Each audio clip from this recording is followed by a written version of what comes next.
Kristín Halla Eiríksdóttir.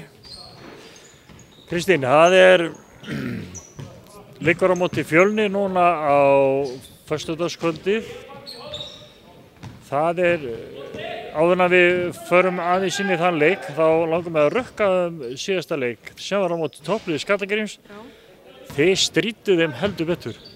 Já, þetta var alveg rosalegur jafnleikur og við byrjuðum rosalega vel og leitum út á tímabili eins og við værum bara að fara að taka þetta. En svo fór bara þreytan að segja til sín svona rétt undir lokin. Og við erum svolítið óhefnar bara. Þið náttúrulega söknuðu bæði Ernu, Rúnar og Rutar, þannig að það hefur sett sitt mark á leikin en enga síður og ég heyrði að þetta hafi sannlega verið bara ykkar besti leikur í vetur. Já, ég er sammála því. Við ákváðum bara fyrir leikin að við hefðum bara engu að tapa, þannig að við ákváðum bara að halda uppi svolítið stemmingu og bara fagna öllum körfum eins og að vera sigurkörfur og náðum bara alveg þvílíkri stemmingu í þessum leik, bara svo besta sem hefur verið í vetur. Og það kannski það sem að fleytir öllum liðum dálítið langt, það bara leikgleðin. Já, akkurat. Og bara bekkurinn að öskra og einmitt, allir að vera glaðir og ef við töpum bolta ekkert að vera að svekkja okkur sem einmitt tekur líka sinn toll af næstu vörn. En þetta þá ekki það sem þið komið til með að fara með inn í leikinn á móti Fjölni núna á föstudagskvöldið? Það sem sé gleðin, fagna hver einasta augnablikinn á vellinum? Jú, ég ætla sko að vona það. Við þurfum að halda því uppi bara ef við ætlum að hafa gaman að þessu.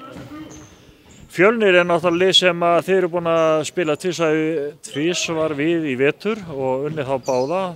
Þetta lið sem að held ég ekki enn unnið leik í vetur en það styttist í sigurleikinn, en þið ætla ekkert að láta það að gerast hérna? Nei, einmitt, þær hafa ekki unnið leik í vetur en þær voru grátlega nálægt í síðasta leik á móti KR.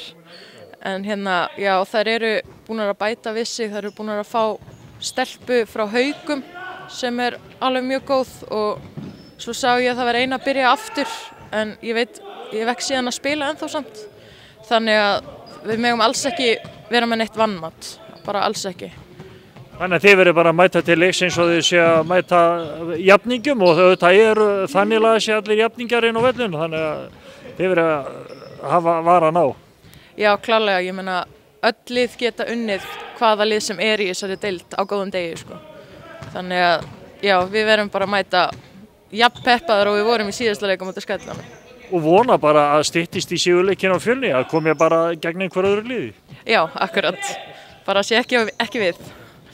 Og við náttúrulega hvetjum fólk til að fjölmenna í hölluna og styðja ykkur til sigurs.